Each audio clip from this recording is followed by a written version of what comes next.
আসসালামু আলাইকুম। আমার ইত্তিবা ইসলাম চ্যানেলে আপনাদের স্বাগতম। আমরা এখন অভিশপ্ত দিন 9 এর পার্ট 2টি আপনাদের সামনে তুলে ধরছি। অদৃশ্য হয়ে গেল। এনা একজন সম্মোহিত অবস্থায় হঠাৎই ওই ঘরে পৌঁছে গেল যেখানে স্যান্ডি গভীর ঘুমে শুয়েছিল। হঠাৎই স্যান্ডির চোখ খুলে গেল।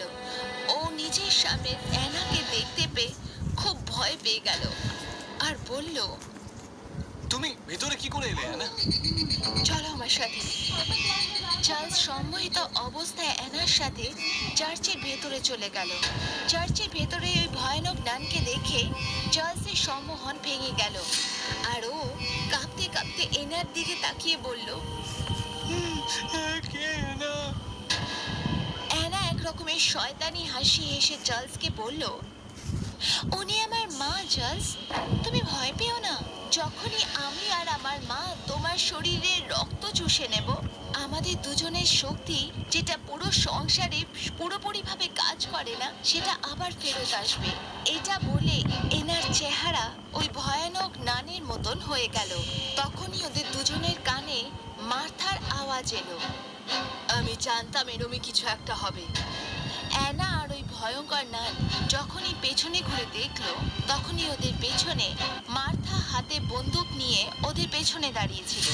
না জানি কত চেষ্টার পর আমি আমার মেয়েকে কোনো মানুষের গর্ভের মধ্যে এই সংসারে নিয়ে আসতে পেরেছি।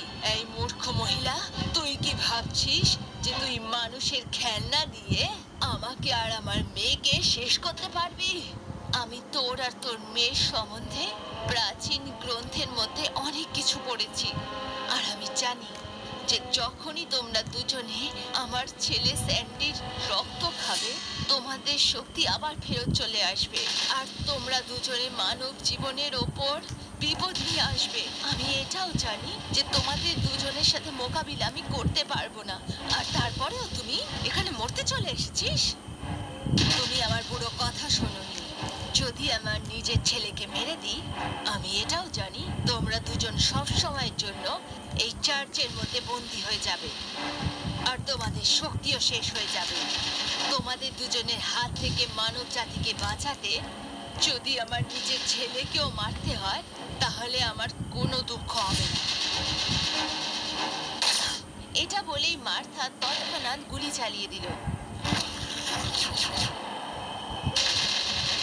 এটা তুই কি করলি? নিজের ছেলেকে মেরে ফেললি? তখনই ওই ভয়ানক নান আর ক্লেরার শরীরে আগুন ধরে গেল। মার্থা তৎক্ষণাৎ ওই চার্চ থেকে বাইরে বেরিয়ে গেল। তারপর থেকে ওই চার্চের দরজা বন্ধ হয়ে গেল। বাইরে ড্যানিয়েল কাঁদতে কাঁদতে মার্থাকে বলল, আপনি কি করলেন?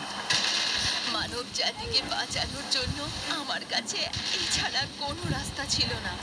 এখন শয়তানের দেবী আর ওর মেয়ে সব সময়ের জন্য এই চার্চের ভেতরে বন্দী হয়ে গেল, আর ওরা কখনো বাইরে বেরোতে পারবে না। এইটুকু বলেই মার্থা ড্যানিয়েলকে নিয়ে